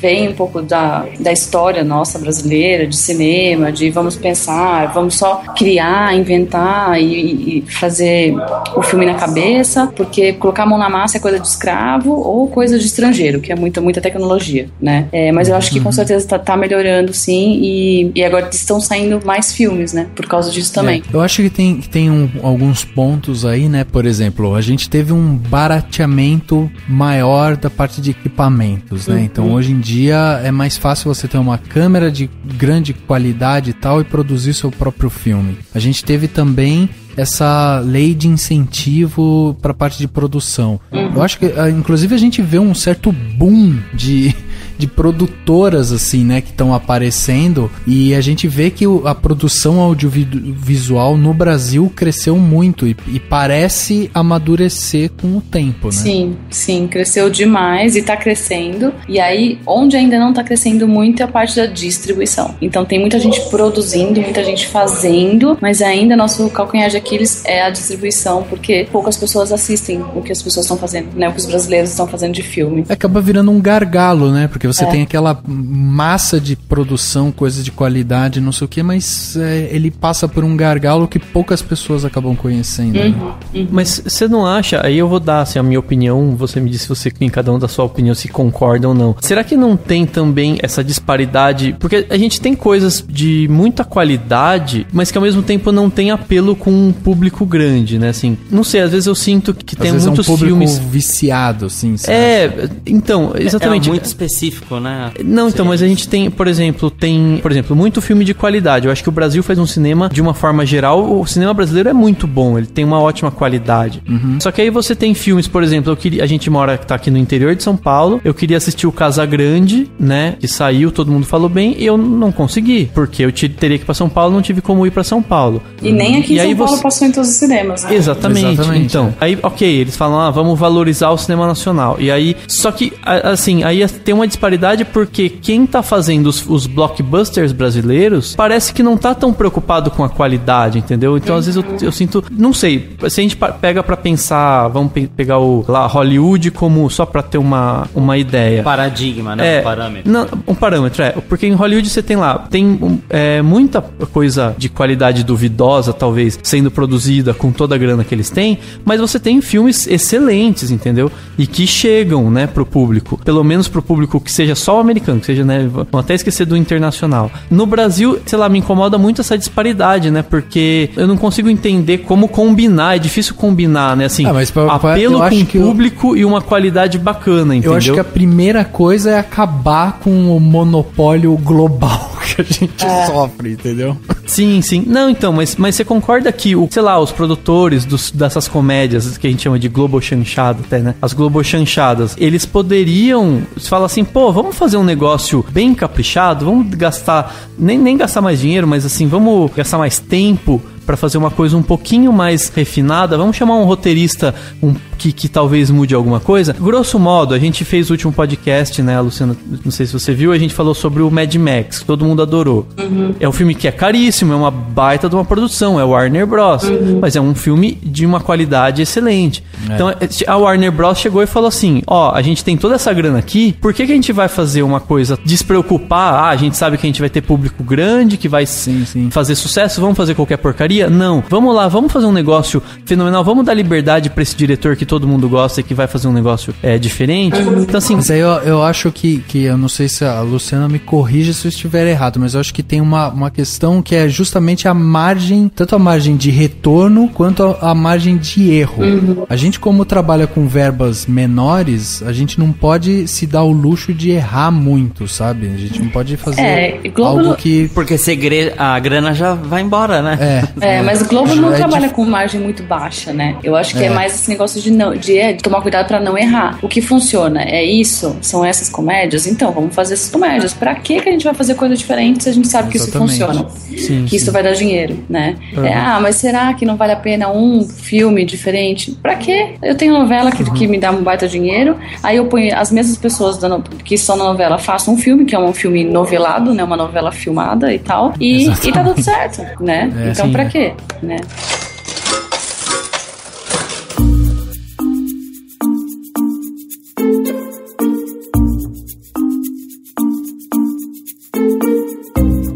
Vou citar exemplo por minha conta mesmo, viu, Luciana? O Som ao Redor, por exemplo, foi um filme que teve críticas altíssimas e conquistou a crítica, e o cinéfilo brasileiro adorou. Mas o grande público não só não viu porque tem a questão da distribuição que atrapalha, mas ele também não é apelo para grande público. Eu conheço muita gente, muitos amigos meus, que eu nem penso em mostrar o que eu comprei, o Blu-ray lá que eu comprei do Som ao Redor. Porque eu sei que eles vão dormir no filme, entendeu? Porque eu tenho noção de que ele não é um filme que tem um apelo com o grande público, né? É difícil a pessoa ter interesse em assistir, falando francamente. Mas isso, na verdade... mais simploriamente. Eu acho que é exatamente isso, mas o problema é que a gente não faz as pessoas quererem assistir algo diferente, né? Então a gente não tem uma puta divulgação, um trabalho de divulgação em cima de um filme que é interessante, que é muito, muito profundo e tal, para as pessoas começarem a tentar ver uma coisa diferente, né? Então a gente faz o mais fácil, que é o que dá dinheiro, e ninguém tem o culhão, né, de fazer um filme experimental ou um filme mais profundo e bancar isso pra colocar em todos os cinemas para o público começar a gostar disso ou começar a querer ver coisa diferente. A gente tava conversando aqui no Olha Filme, que esses 2 últimos anos dos Oscars, os filmes indicados não foram filmes muito de ação, com muita... Aqueles blockbusters. Não foram tão blockbusters. E isso fez com que muita gente assistisse esses filmes. Então a academia, eu sinto que a gente está num momento, agora lá fora também, de que a academia tá indicando filmes um pouco mais profundos, um pouco mais reflexivos e tudo mais, e isso faz com que o público se direcione para esses filmes e comecem a assistir e comecem a gostar, né? E aqui no Brasil a gente não tem isso. Como que a gente vai fazer isso? A gente não tem um Oscar para fazer isso, né? Então o Oscar do Brasil, então a gente indicou esses filmes aqui. Se a gente tivesse um Oscar aqui no Brasil, ou um evento muito grande, e começasse a indicar filmes um pouco mais profundos, talvez aí o nosso público começasse a gostar, começasse a querer assistir, e aí a gente mudasse esse padrão que a gente tem de só filme da Globo e comédia. Eu acho, inclusive, que tem essa questão que você falou de justamente colocar o dinheiro em divulgação mesmo, né? Porque você pega esses grandes blockbusters. Essa semana saiu o segundo trailer de Quarteto Fantástico. Tipo, os caras fazem 4, 5 trailers, aí saem mais features, vídeo, pós-produção, não sei o que, tal. Você é alimentado com aquilo e tem uma curiosidade de ver o filme o tempo todo, desde quando o filme começa a sua produção até quando ele é lançado. Aí a gente vai ver, o som ao redor. Tá, você tem um trailer e olhe lá, sabe? E sai na semana da estreia, né?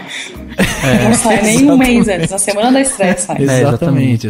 É isso que é complicado, né? E assim, eu fico angustiado com o casar essas duas coisas, né? Assim, vamos dar profundidade, vamos investir em numa cinematografia caprichada e vamos também chegar no grande público, mas né? Aí, esse que é o problema. Até tem uma coisa que eu ia perguntar pra Luciana, que era justamente essa parte de, assim, o olhar do produtor justamente pra como que a gente faz, como você vê, Luciana, como você vê essa chegada da internet, que é uma coisa que meio que coloca em pé de igualdade algumas coisas, sabe? Então, eu não sei como que você vê isso, porque hoje a gente tem, por exemplo, ferramentas como crowdsourcing, né, que as pessoas podem financiar um vídeo, um filme e tal, se gostarem da ideia, né? Você tem o próprio YouTube, onde você pode subir curta e tentar divulgar melhor, assim. Como que você vê essas ferramentas, assim? Elas são ferramentas que, tipo, podem dar uma certa oxigenada pro cinema, assim, ganhar um novo patamar ou não? Eu acho que sim. Eu acho que os filmes brasileiros hoje, a gente não tem que ter o objetivo de ir pra cinema, né? É muito bom, o glamour é legal e tal, é divertido, mas o objetivo não é esse, não é assim que a gente vai fazer as pessoas conhecerem, muita gente conseguir assistir nosso filme. E aí a gente usando a internet muito bem usada, né? Porque também não é só coloca lá e já era, né? Mas você tem que colocar os filmes na internet. Então, por exemplo, você poderia colocar vários teasers, né? E aí, em cima disso, fazer uma puta divulgação viral na internet. Você pode também colocar o seu filme em baixa qualidade. Aí, se a pessoa... Então, o filme tá lá inteiro, só que ele tá em baixa. E aí, se a pessoa gostar muito, ela vai comprar o filme em alta. Aí, você pode vender os cartazes, você pode vender trilha sonora. Então, você pode fazer o seu filme acontecer muito na internet, de uma forma muito bem organizada, para que você não fique doando o trabalho, né? Porque eu ainda acho que tem gente que acha que cineasta vive de luz. Eu ainda não consegui viver de luz, né? Eu ainda preciso faz fotossíntese, né? Ainda preciso pagar conta, né? Ainda eu faço isso. Acho que a gente ainda não tem uma forma muito certinha de trabalhar com a internet. Acho que a gente está descobrindo ainda, né? Mas acho que tem muitas formas de a gente conseguir distribuir nosso filme via internet e conseguir sobreviver com isso, sabe? Viver com e ser reconhecido, né? Fazendo filme pra internet. Eu acho que é um caminho bem viável, assim, que tem crescido mesmo. A gente percebe muito isso agora, né? Principalmente nessa parte de curta. Curta principalmente. Longa ainda tem um caminho, acho que pra gente percorrer aí, mas curta-metragem eu acho que ele já funciona muito bem.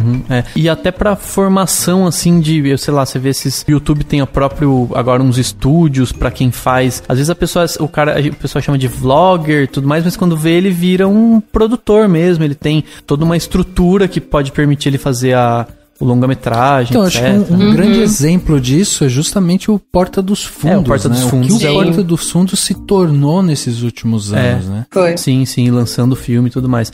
Então, exatamente, isso abre até a só pela formação das pessoas, acho que já é interessante, né? E aí, assim, eu até ia emendar nessa questão de formação, Luciana, qual que é a relação, só pra gente entender melhor, entre, por exemplo, o Alguém Qualquer que vocês fizeram, a LA Filme, ela atua, seria também um estúdio, né? É uma produtora. A produtora. E aí, assim, queria que você falasse um pouco sobre a questão da relação com os alunos, assim. Deve ser muito interessante você poder ir lá e ver um aluno e falar, vamos fazer esse filme junto, né? E levar pra lá. Necessariamente assim, obrigatório, tipo, eles vão trabalhar com a produtora da LA Filme? Ou não? É mais vocês garimpam? Como que funciona, assim, pra vocês encontrarem gente nova? O LA Filme, ele é uma produtora, né? Uma produtora de cinema e uma escola, né? Porque a gente começou procurando mão de obra mesmo para essa produtora, e aí a gente percebeu que se a gente formasse essas pessoas, seria mais fácil para conseguir essa mão de obra pra gente. E aí todos os filmes que a gente faz, e a gente já fez e tal, sempre a gente tem alunos e ex-alunos na parte técnica, alunos e ex-alunos na parte de atuação. É muito mais fácil a gente contratar uma pessoa que a gente já sabe como que ela é, já sabe como ela lida, já sabe como ela trabalha, do que a gente contratar uma pessoa de fora, né, que a gente não conhece e tudo mais. O trabalho dela é maravilhoso, ok, mas ela consegue lidar com pessoas, né? Porque eu fico brincando que o grande problema do ser humano é o ser humano, né? Em qualquer área. Então a gente precisa ter pessoas que saibam lidar com o ser humano, que saibam lidar com situações difíceis, desafiadoras e tal. Então, aqui, por nós sermos uma produtora, a gente sempre precisa de mão de obra. Querendo ou não, a gente é um pouco até egoísta nesse sentido de que a gente está formando pessoas para chamar pra gente depois, né? Então a gente dá o nosso melhor. Vocês criam vínculos, né? Com certeza, a gente dá o nosso melhor para eles também darem o melhor pra gente poder trabalhar junto.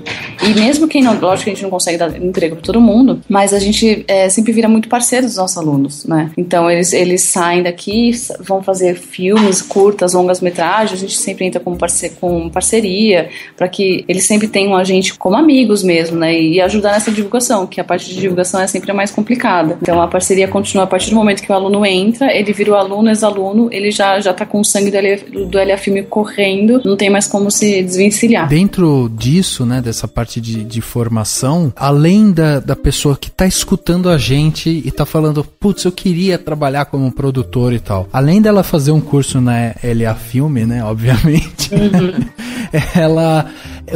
quais são as principais características que ela tem que ter? Porque eu não queria que as pessoas ficassem com a impressão de que para você ser um produtor, por exemplo, você tem que passar a mão no telefone e ficar ligando pra conseguir patrocínio, não sei o que, só isso, entendeu? Não. Então, assim, quais que são as principais características de um produtor, a pessoa que quer ser um produtor? Ele tem que conseguir visualizar o filme, ele tem que conseguir, ele tem que ser muito organizado, ele tem que ser muito gentil, ele tem que saber lidar muito bem com as pessoas, e eu até falo que as pessoas falam, mas eu não sou organizada, então não vou ser produtora. Não, calma, a gente cria essa habilidade, né? Então você não precisa ser organizado, mas você precisa querer criar essa habilidade de organização, de visualizar tudo que você está pensando, porque você vai ter que ir visualizando os trabalhos antes deles acontecerem, pra você saber pra onde você quer chegar. É fazer as coisas acontecer, não ter medo de colocar a mão na massa e fazer o projeto acontecer literalmente. E ter essa linha de pensamento mais racional, inclusive, é muito necessária, mas também é legal você ter essa veia artística, né? Como você tem, né?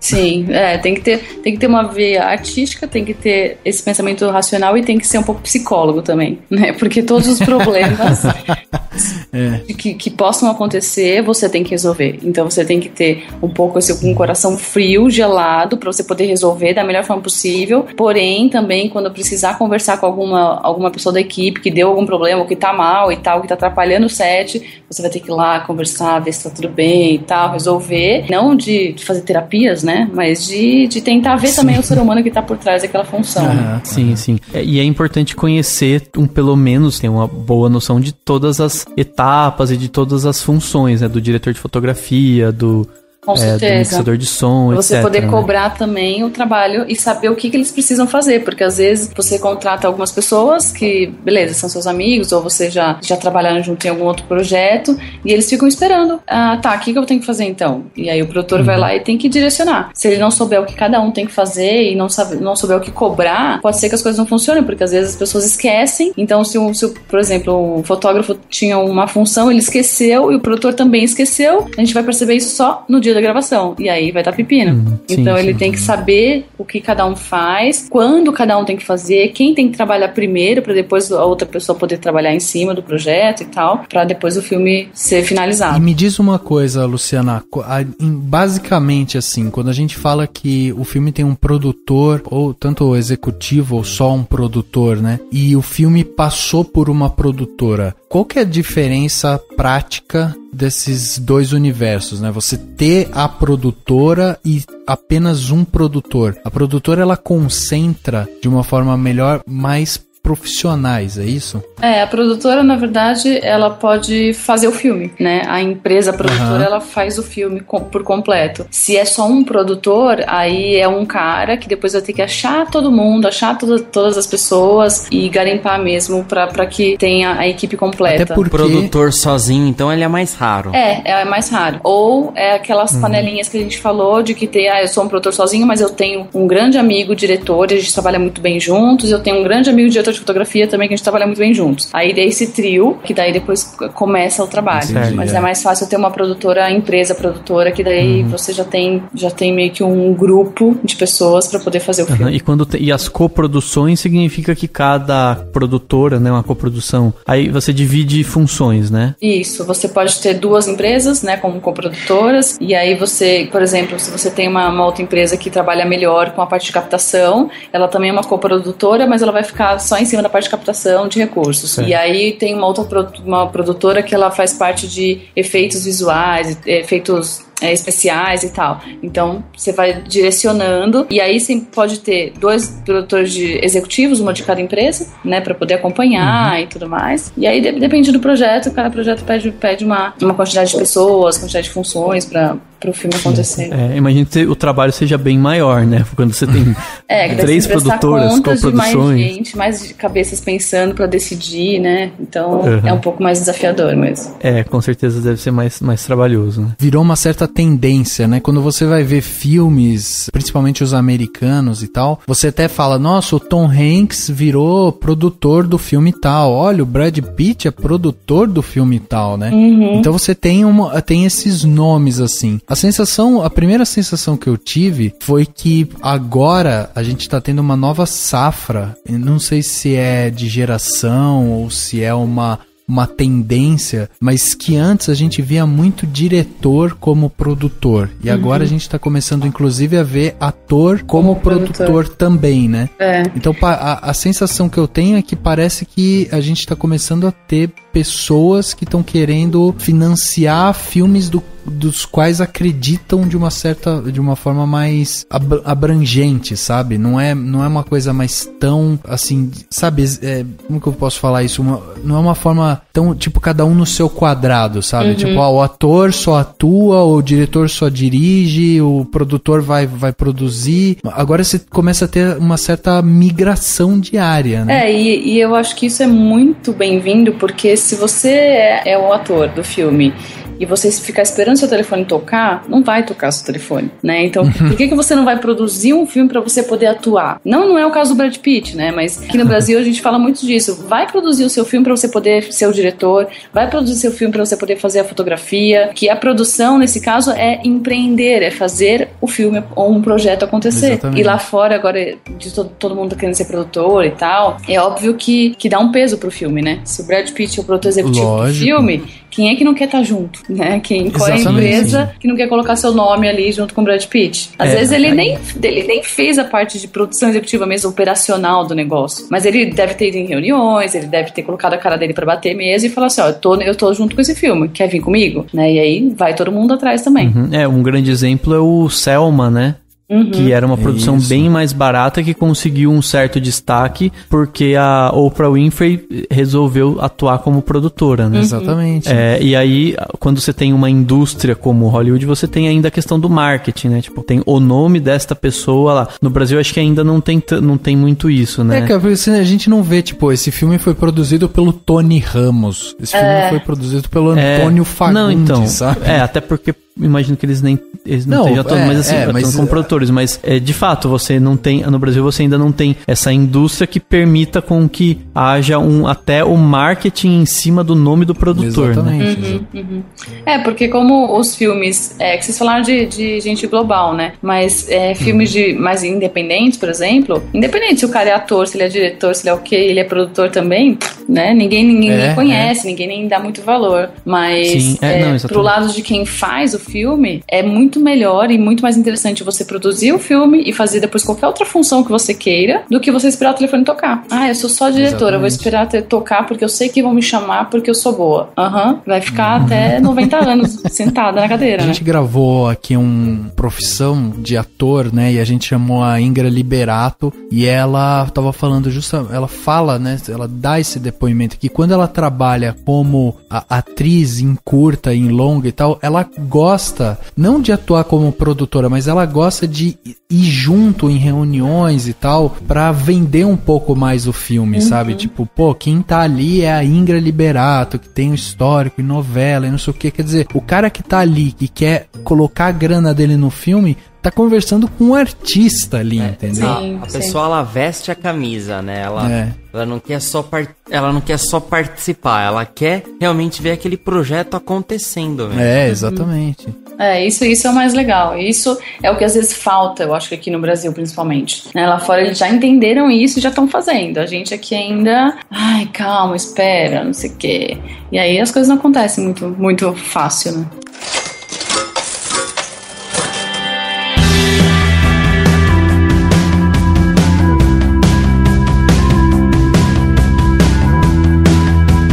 Percebe hoje, assim, com os profissionais que a gente conversa na área, é que a gente hoje tem um mercado que tem muito potencial de crescimento, mas ainda é um mercado muito embrionário, né? Um mercado que ainda está em desenvolvimento, que ainda precisa de pessoas que desenvolvam melhor o mercado e que as pessoas ainda estão muito acostumadas à mesma fórmula e tal, e você não vê muita gente tipo chegando e falando, vou fazer um troço diferente aqui, sei lá, vou produzir um puta filme e vou colocar só no YouTube, sabe? Assim, você não vê. Ousadia a gente não tem muito ainda. Exatamente. E engraçado, porque nós somos um povo dito como criativos, né? Dito como desapegados, como malandros e tal, e aí a gente começa a ver que, pelo menos nessa parte cultural, existe até um certo afastamento, né? Um comodismo, né?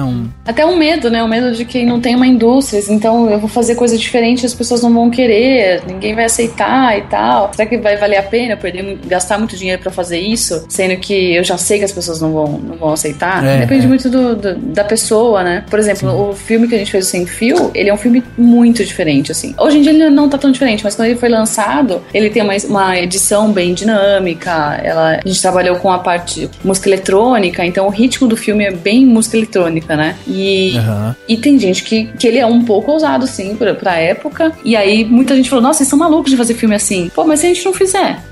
né? Vamos fazer e vamos ver o que vai dar. Rolou, a gente lançou em cinema e tal, mas tem que fazer, né? Tem que testar. Me tira só uma dúvida, Luciana, se o filme ele não vem pra produtora pelas mãos, se ele não vem ou pelas mãos do roteirista ou do diretor e tal, cabe também à produtora fazer a contratação desse diretor pra dirigir aquele filme, certo? E aí essa análise de diretor, eu preciso de eu acho que o melhor estilo pra dirigir esse filme é desse diretor, porque ele tem essa linguagem, essa análise é feita pelo produtor? É feito pelo produtor. O produtor conhece vários diretores, e aí ele fala, putz, esse projeto aqui é mais interessante que esse diretor dirige, ou aquele outro. E às vezes é um projeto que qualquer um deles pode dirigir, então daí você pega um porque você tenha mais afinidade, ou um que você quer, eu quero ver um novo trabalho trabalho desse diretor. E aí oferece pra ele. Mas o produtor pode começar do zero e contratar todo mundo, uma equipe inteira.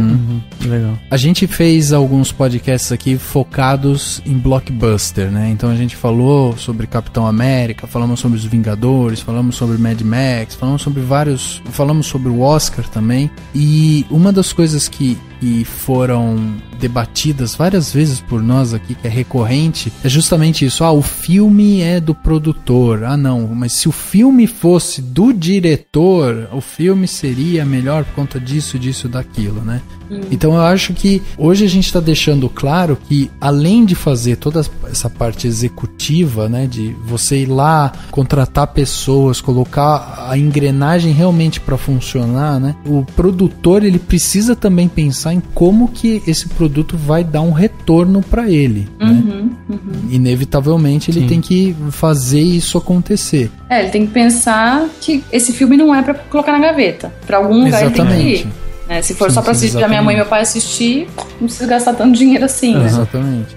Na verdade, acho que esse debate que você tá falando, Rafa, tem muito a ver com uma certa falta de autoria, né? Quando a gente quer ver um filme mais autoral, e daí chega aquele blockbuster que na verdade é sei lá, né? Uma coisa que não parece que não tem nenhum tipo de linha, né? Parece que é muita influência de muita gente, etc. Mas acho que também é papel do produtor, justamente aquilo que a gente falou no começo, dar espaço pro diretor fazer a parte dele, assim, além de... Claro, ele tem que pensar na questão mercadológica, mas ele vai ter que falar assim, tem que encontrar o limite, né, entre ser mercadológico e ter a autoria do diretor, ter a mão do diretor no sentido de as pessoas assistirem e identificarem com o cineasta, do diretor tem que estar lá. Assinatura. E é difícil, né? Passa por algum tipo de pesquisa isso, Luciano? Você tem alguma pesquisa de mercado que indique que, por exemplo, o filme X ele vai estar mais propenso a fazer sucesso do que o filme Y? Você consegue pesquisar gêneros, estilos, até mesmo algumas cenas que tá dentro do filme que você acha que, putz, é melhor não colocar isso agora. Você consegue pesquisar como? Quais são os filmes hoje em dia que estão dando muita bilheteria? É nesse estilo aqui. Então eu vou fazer, meu filme vai sair mais ou menos daqui a um ano. Será que ainda as pessoas vão continuar pensando nisso? Ou eu posso trabalhar mais ou menos esse gênero, ou mais ou menos esse estilo, modificando algumas coisas? Né? É sempre uma pesquisa, mas do que já foi, né? Então também é sempre um tiro no escuro. Você acredita que até então as pessoas estavam gostando desse estilo, então eu vou fazer coisas parecidas. Então pode ser que dê certo, mas pode ser também que não dê certo, né? Porque acho que é muito do que aconteceu com o último filme do Batman, que teve aquele massacre dentro de um cinema, e pouco depois saiu um filme de gangster, ia ter uma cena que era um assassinato coletivo dentro de um cinema. Eles cortaram. Acho que é isso que você quis dizer com o que tá acontecendo no momento. O que tá sendo aceito, e isso mesmo, o que acontece na vida real. Dependendo do que você coloca lá, às vezes não funciona, né? Às vezes é uma ceninha de nada que estraga o filme inteiro. E aí todo mundo cai em cima e fala mal e tal, por causa de uma ceninha de 30 segundos, às vezes. Eu acho que deve ser uma coisa muito complicada pro produtor, justamente acertar a mão dentro desse equilíbrio, né? Porque hoje a gente tem diretores que são muito autorais. Então, geralmente esses caras que são muito autorais, ou eles produzem os próprios filmes, Eles trabalham com produtores que confiam nesse trabalho deles. Exatamente, exatamente. Nesse trabalho autoral deles. E aí, tipo, quando você tem filmes que você acaba tendo essa crítica, né? Que tipo, o produtor colocou a mão no filme e, porra, tirou as cenas de ação X, Y, Z lá porque achou que era ruim e tal. Não é só, sei lá, 5 produtores que sentam numa sala e falam: e aí, o que vocês acharam? Os produtores não gostaram. Tira. Não é gosto. Não é isso. Não é, não gostei, tira. Né? Não, tem todo um porquê, né? E sim, lógico que quando o diretor vê, ou qualquer outra pessoa da equipe, porra, a gente demorou horrores, demorou 3 dias pra fazer aquela cena e foi cortada. Mas e daí, né? Se é pro bem do filme, pro filme acontecer, corta. né? Às vezes, a gente até em contrato de atores, assim, a gente coloca, ó, você vai gravar tais cenas e tais dias, nananã, porém, a possibilidade das suas cenas não irem para o filme existe, né? E eles estão cientes disso. Às vezes a gente o ator grava 10 cenas e vai uma cena pro filme, ou às vezes cai o núcleo inteiro. Então, dependendo no final, a gente fala que o roteiro é um filme, a produção é outra, e na edição, se não tá rolando, vai cortar. Né? E é o melhor pro filme, e é isso que tem que acontecer.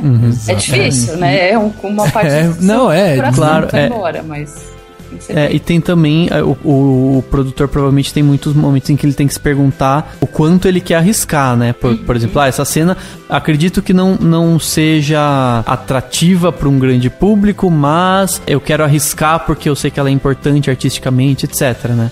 Sim. E arriscar e assinar embaixo de que sim, eu arrisquei e que venham todas as bombas, né? Ou que venham todas as flores. Tá ciente de que é um risco. Isso da sua parte, Luciana, você busca algum tipo de inspiração? Tem algum filme que, por exemplo, você viu e falou, nossa, sabe assim, me inspirei porque tal produtor arriscou nisso, ou porque esse filme tem uma cara que eu gostaria de levar daí também no seu trabalho como diretora, enfim, teve alguma coisa que você viu recentemente e falou, nossa, isso me inspirou muito pra tal trabalho que eu pretendo fazer, o que eu vou fazer, assim? Eu acho que todos os filmes, né? De todos os filmes a gente sempre tira algumas lições. Eu aprendo muito assistindo filme, né? Então você vai assistir um filme de ação, um filme de romance e tal, então você vai pegando elementos e daí você depois vai juntando no seu próximo filme, né? Então não tem assim, uma cena específica. Não, é de tudo um pouquinho pra você ir criando, porque a gente sempre trabalha com referências, né? E referências não é só em filme, é em obras de arte, é em música, é em uma escultura que você tá vendo e tá se inspirando, né, pra poder fazer. São elementos muito subjetivos que depois você transforma isso num filme, né, em elementos visuais mesmo pra um filme. Entendi. Fica até difícil apontar, né, dizer assim, eu fiz tal coisa devido àquilo, né. Legal. Luciana, me diz uma coisa, você é diretora executiva da LA Filmes, né, tá aí trabalhando diariamente e tal, mas e aí, projetos cinematográficos, você tá à frente de alguma coisa, tá planejando alguma coisa? O que a gente vai ver da Luciana mais pra frente?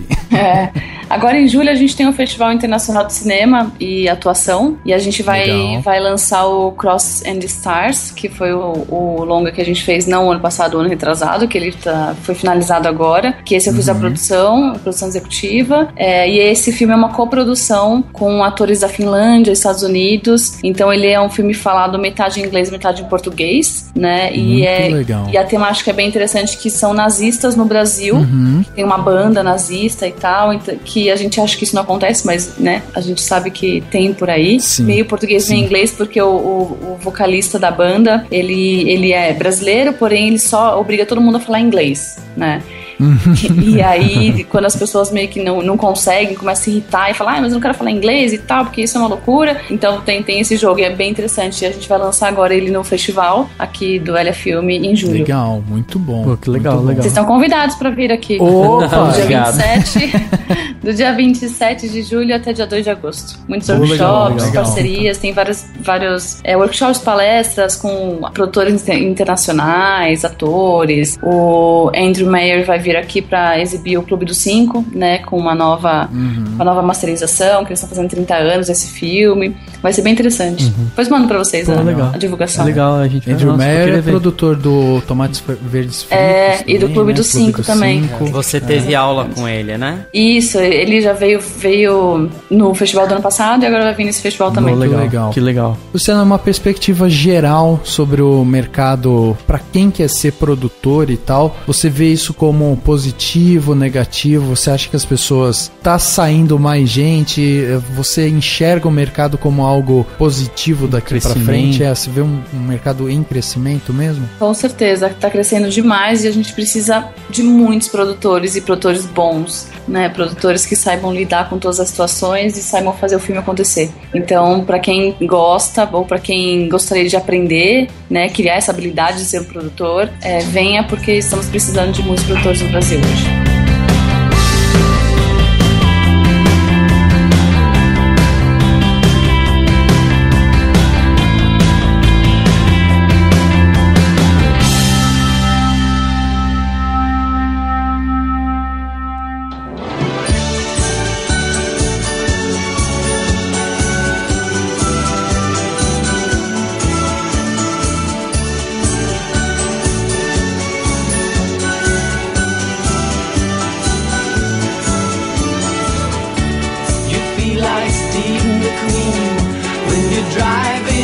Chegando ao final de mais um podcast Cinemação número 136, falamos aqui com a Luciana Stipp, uma produtora da LA Filme, ensinou pra gente muito sobre produção de filme. Então agora a gente já pode tirar daquela da cabeça, né, aquela coisa de que o produtor é o diabo, que o diretor que é o anjinho, não sei o que, entendeu? A gente vamos desmistificar isso, desconstruímos. É óbvio que tem técnicas, que tem muito mais coisa por trás da produção de filmes, né, e da profissão de produtor. Então é muito importante que quem esteja querendo entender mais sobre isso, vá atrás de cursos. LA Filme tem curso de produção aqui em São Paulo, então é muito legal que as pessoas leiam bastante, pesquisem muito. A pessoa precisa ir atrás, ler, pesquisar, porque como a gente viu, né, o mercado é um mercado emergente, então a gente pode realmente ter aí muitos produtores de qualidade. Luciana, eu só tenho que agradecer demais a sua participação aqui. Obrigada eu. A gente fica muito, muito feliz mesmo de você estar aqui, de ter dado essa aula pra gente aqui. E eu queria que você deixasse, se você tiver algum lugar pra divulgar fora lafilme.com.br, né, pra todo mundo. Mas se você quiser deixar Facebook, alguma coisa para as pessoas acompanharem, ou as pessoas que quiserem conversar com você, tem algum canal, alguma coisa que elas possam chegar em você? Tem sim. Pode ser o Facebook, né? Que é o mais fácil a gente conseguir se comunicar, que é a Luciana Stipp.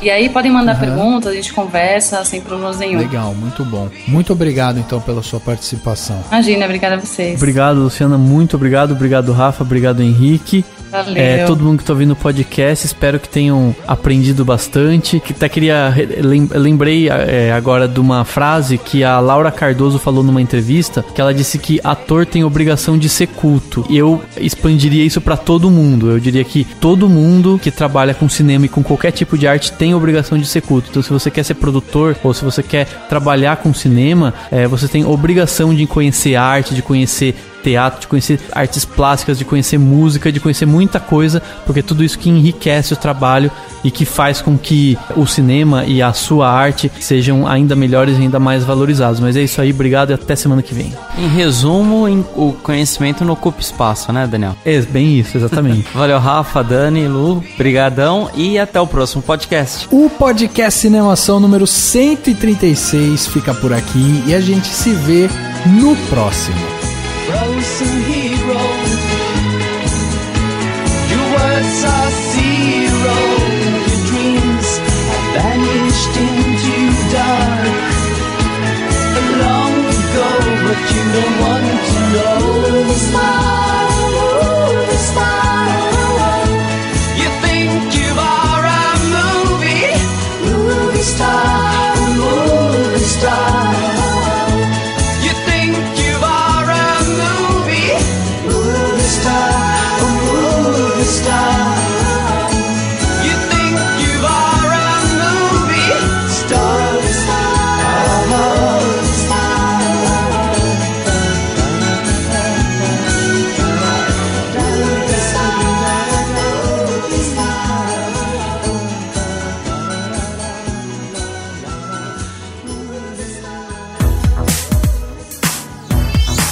Esse podcast foi editado pela Isso Aí Design. Tudo isso é forma com função. É design estratégico. É isso aí.